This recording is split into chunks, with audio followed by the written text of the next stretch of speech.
get actual documents that say yes, this kind of. Now there is a letter that we had requested in which it looked like the final 5 feet were supposed to be driven on the piles, and that requirement had been wavered. What if you was read, and the only reason I'll answer that in 2 ways. One, I think I have the advantage on you because I have a master's degree in soils and I've done a lot of pile driving, a lot, in this environment. 2, from a more technical side, since maybe nobody believes me, I'll give you the technical side. There are a lot of cases where you will require driving for unforeseen conditions, which we always have to cover the specs. And it's written even in the Army Corps of Engineers specs that you write specifications for all attempts encountered. When we could not get the piling down to the required depth to meet even the 62 standards, because when you started to hit it, it only went down that much, we decided to reject it. We did it again outside in the water just to make sure again. Brought the pile driving equipment in, left it 5 feet high, whacked it, went down this far. Now those piling that are out there are not timber piling.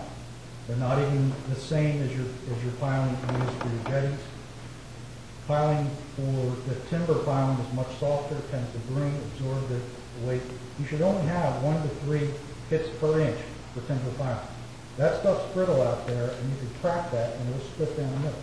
We also talked to the suppliers of that material with regards to how it handles up under driving.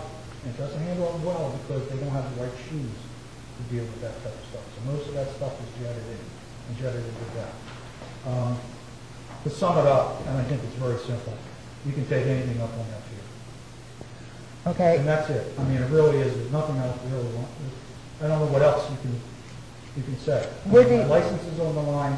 I do this for a living, and I'm not going to put something out there where someone's going to be damaged. Had the previous pilings been driven, and were the new pilings put in the exact same kind of sockets that were vacated by the old piles once they were jetted out? No, we would not do that. Okay. For 2 reasons. One, the spatial allocations because of the accidents that we would set in the past was very irregular. What we had to do was make sure we missed those. We did hit some debris out there, and we tried to make it uniform because there were some vents that were cut. If you look at the old plans, you'll see the repairs were twisted. There's 2 piles out there that we had to move slightly because we hit debris and we hit the pile down. Okay. Right.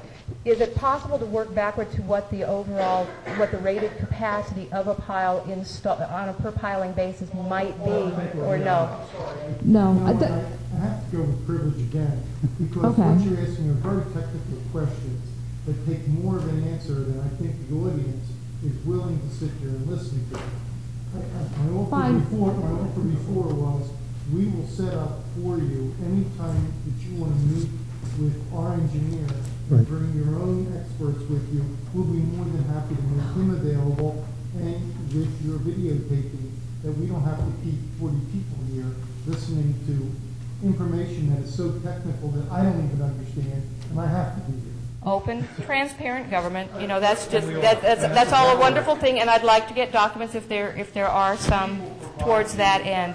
Thank you, Madam Chairman, as Mayor, for this public hearing opportunity. And please put on the website that there is nothing wrong with the table. Paula, if you get in touch with me, I will have you and Mr. Carter get together, and whatever you feel you need to get from him, I'm sure we will be more than willing to see that you have that. Okay? Thanks.